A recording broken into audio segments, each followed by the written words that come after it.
कुंडल तिलक चारु उदार अंग विभूषणम् नवकंजलोचन पंचमुख कर संच पतितम् दारुणम्।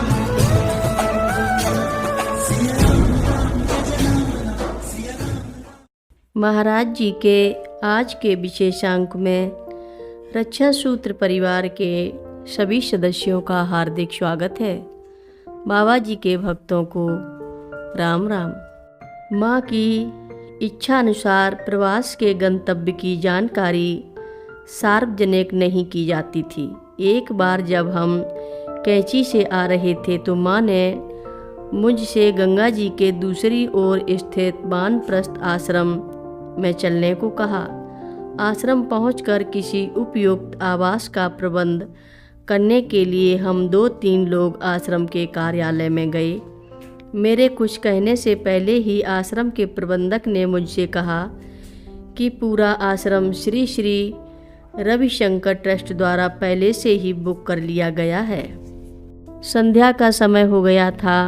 माँ एवं साथ आई हुई माइयाँ भी लंबी यात्रा के बाद थकी हुई थीं। मैंने मैनेजर से कोई अन्य व्यवस्था होने तक केवल एक रात के लिए आश्रम का एक अपार्टमेंट देने का अनुरोध किया तो उन्होंने उदारतापूर्वक मुझे गंगा के किनारे के कमरों की चाबी दे दी। कमरों में जाकर हम 1 घंटे के भीतर व्यवस्थित हो चुके थे।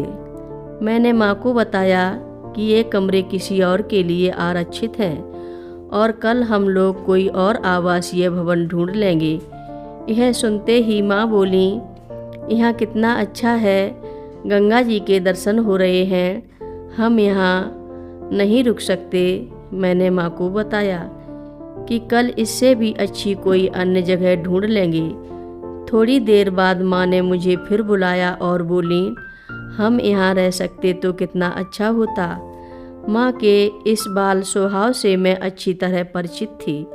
मैं उनके पास जाकर बैठी और जैसे एक छोटी बालिका को बहलाते हैं वैसे ही मैंने कहा कि माँ, कल हम इससे भी अच्छी जगह चले जाएंगे।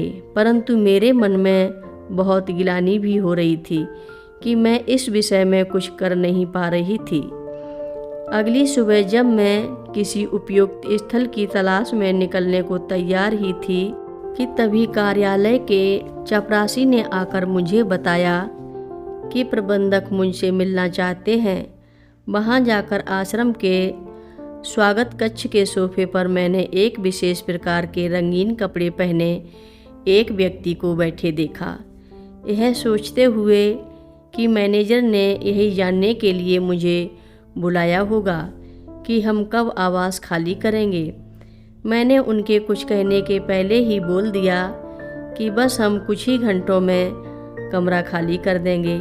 मेरी बात सुनकर सोफे पर बैठे हुए वह महानुभाव बोल पड़े, बहन, वे कमरे मेरे नाम से बुक हैं। मेरे कुछ मित्र आने वाले थे लेकिन अब वे नहीं आ रहे हैं। मैंने सुना है कि आपके साथ कुछ वृद्ध माताएं भी हैं। वे कक्ष अब खाली हैं, आप सब लोग वहीं पर रहें। यह सुनकर मेरे आश्चर्य की कोई सीमा न रही। मैंने जब कमरों का किराया देना चाहा तो वह सज्जन फिर से बोले, मैंने अभी अभी आपको बहन कहा है, मैं अपनी बहन से रुपए कैसे ले सकता हूँ। बाद में मुझे पता चला कि वह सज्जन कौन थे, श्री ढोलकिया जी थे।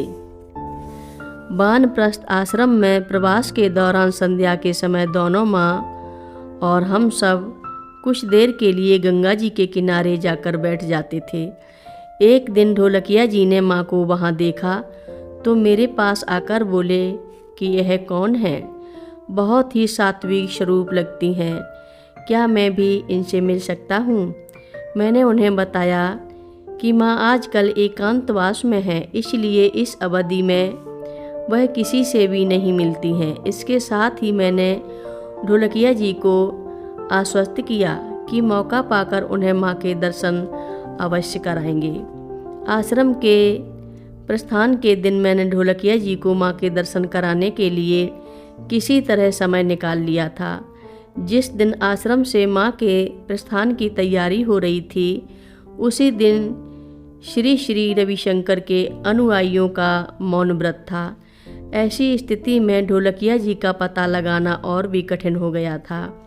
अब मेरे पास एक ही उपाय बचा था कि मैं आश्रम परिसर में चलते हुए जोर जोर से उनको आवाज़ लगाऊं। अंततः जिस हाल में शिविर चल रहा था वहाँ उन्होंने मेरी आवाज़ सुन ली।